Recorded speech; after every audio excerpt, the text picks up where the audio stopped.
You are not going to believe this story, but it is a true story, as true as I sit here writing it, as true as I will die in the morning. Yes, this story ends with my end, with my death tomorrow. I have always been a kind and loving person. Everyone will tell you this. They will also tell you that I have always loved animals more than anything. When I was a little boy, my family always had many different animals round the house. As I grew up, I spent most of my time with them, giving them their food and cleaning them. I married when I was very young, and I was happy to find that my wife loved all of our animal friends as much as I did. She bought us the most beautiful animals. We had all sorts of birds, goldfish, a fine dog, and a cat. The cat was a very large and beautiful animal. He was black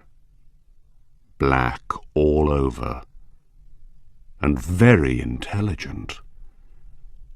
He was so intelligent that my wife often laughed about what some people believe. Some people believe that all black cats are evil, enemies in a cat's body. Pluto, this was the cat's name, was my favorite. It was always I who gave him his food, and he followed me everywhere. I often had to stop him from following me through the streets. For years, he and I lived happily together, the best of friends. But during those years, I was slowly changing. It was that evil enemy of man called drink who was changing me. I was not the kind, loving person people knew before. I grew more and more selfish. I was often suddenly angry about unimportant things. I began to use bad language, most of all with my wife.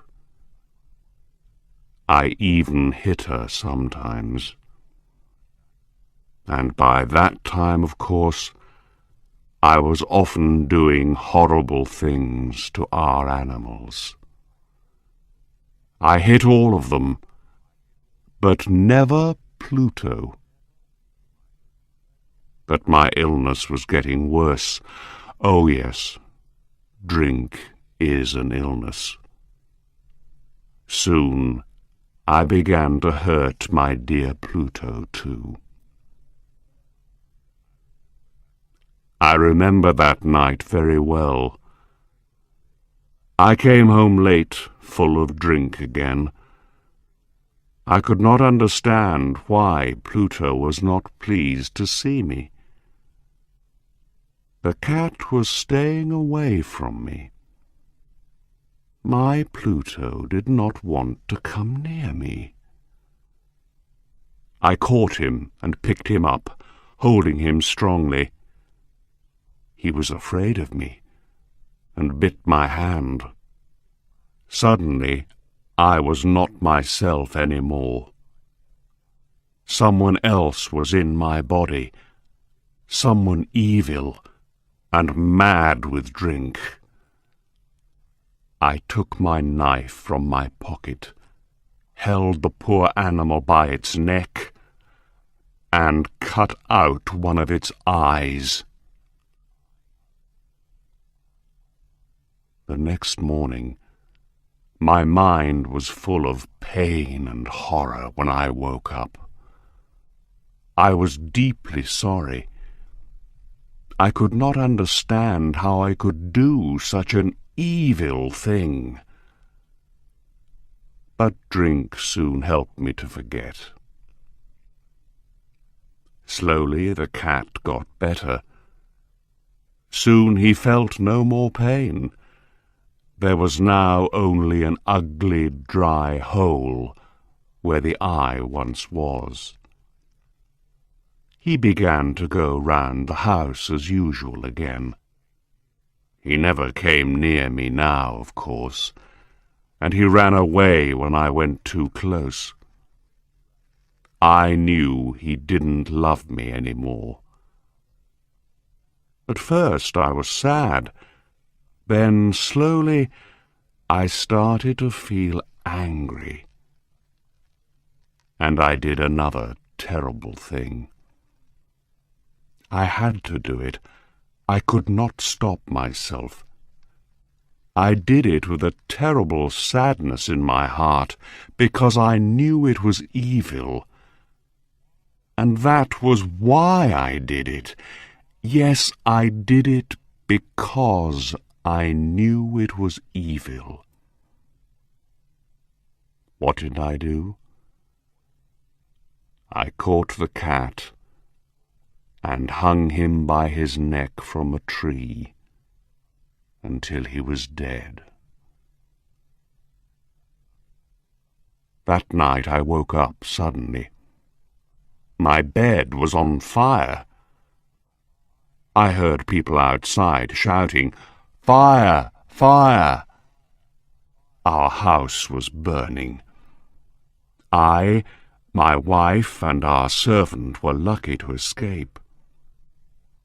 We stood and watched as the house burned down to the ground.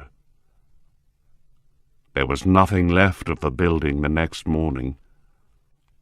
All the walls fell down during the night, except one, a wall in the middle of the house.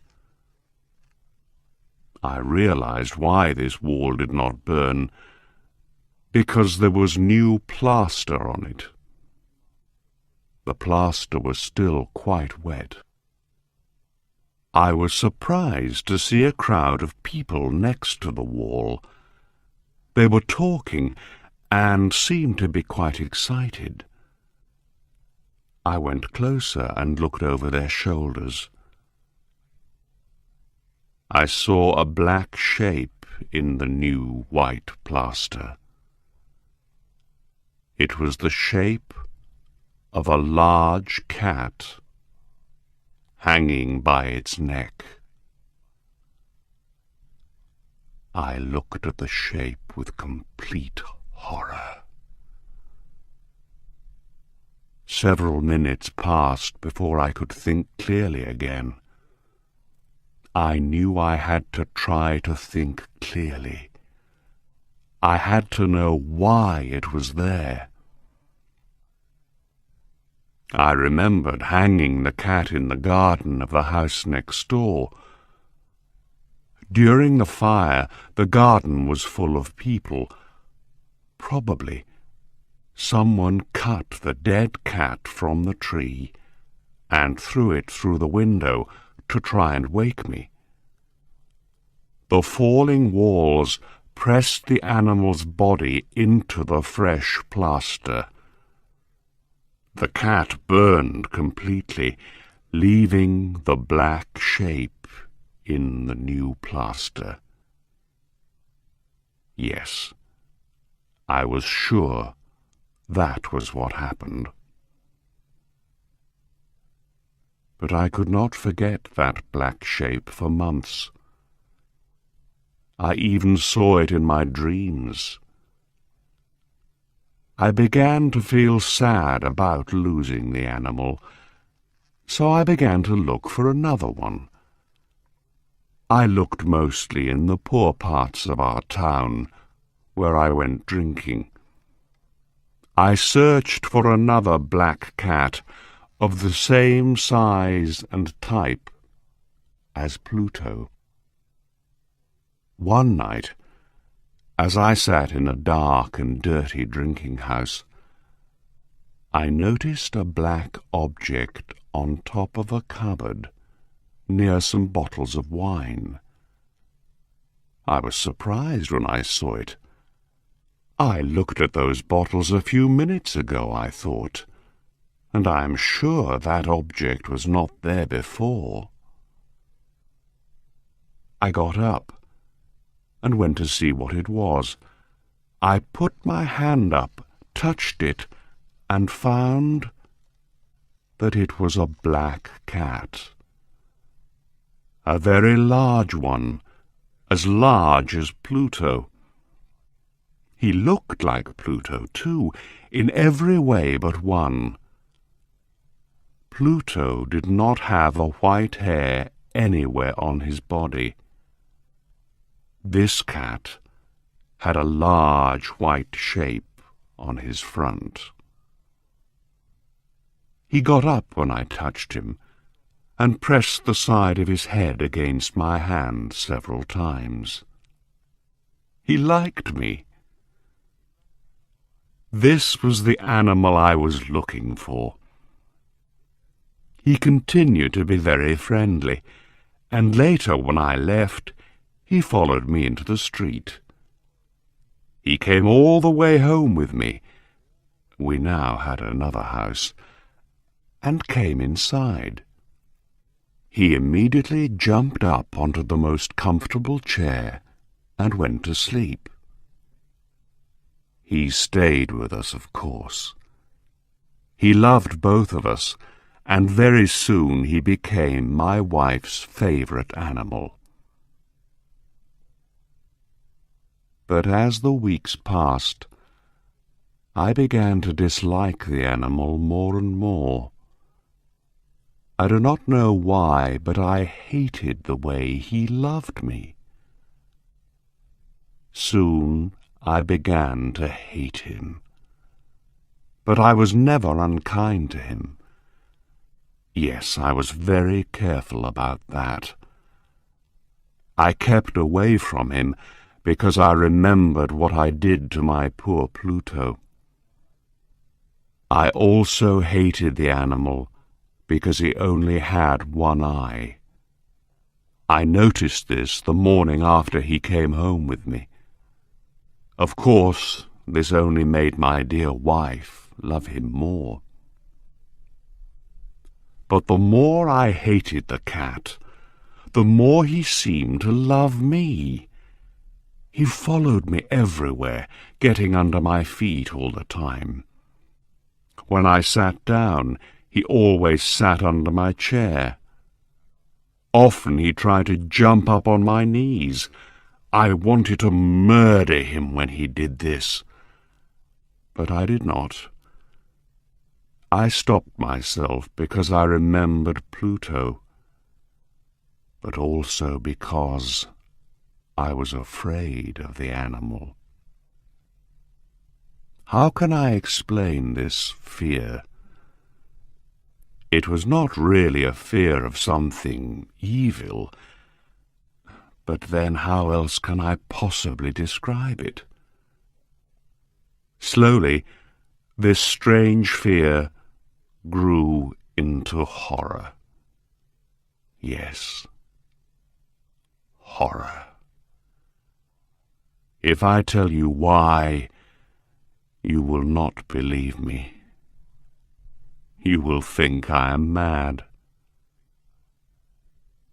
Several times my wife took the cat and showed me the white shape on his chest.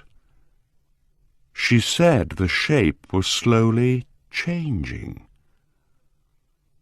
For a long time I did not believe her, but slowly, after many weeks, I began to see that she was right.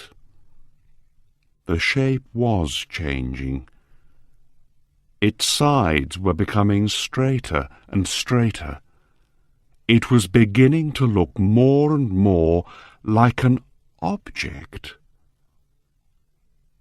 After a few more weeks, I saw what the shape was. It was impossible not to see. There on his front was the shape of an object I am almost too afraid to name. It was that terrible machine of pain and death. Yes, the gallows. I no longer knew the meaning of happiness or rest. During the day, the animal never left me. At night, he woke me up nearly every hour. I remember waking from terrible dreams and feeling him sitting next to my face, his heavy body pressing down on my heart. I was now a very different man. There was not the smallest piece of good left in me. I now had only evil thoughts. The darkest and the most evil thoughts. I hated everyone and everything, my dear wife, too. One day she came down into the cellar with me to cut some wood. We were now too poor to have a servant. Of course, the cat followed me down the stairs and nearly made me fall. This made me so angry that I took the axe and tried to cut the animal in two. But as I brought the axe down, my wife stopped my arm with her hand. This made me even more angry, and I pulled her hand away from my wrist, lifted the tool again, brought it down hard, and buried it in the top of her head. I had to hide the body. I knew I could not take it out of the house. The neighbours noticed everything. I thought of cutting it into pieces and burning it. I thought of burying it in the floor of the cellar. I thought of throwing it into the river at the end of the garden. I thought of putting it into a wooden box and taking it out of the house that way. In the end, I decided to hide the body in one of the walls of the cellar. It was quite an old building near the river, so the walls of the cellar were quite wet, and the plaster was soft. There was new plaster on one of the walls, and I knew that underneath it the wall was not very strong. I also knew that this wall was very thick. I could hide the body in the middle of it. It was not difficult. I took off some plaster, took out a few stones, and made a hole in the earth that filled the middle of the wall. I put my wife there, put back the stones, made some new plaster, and put it on the wall.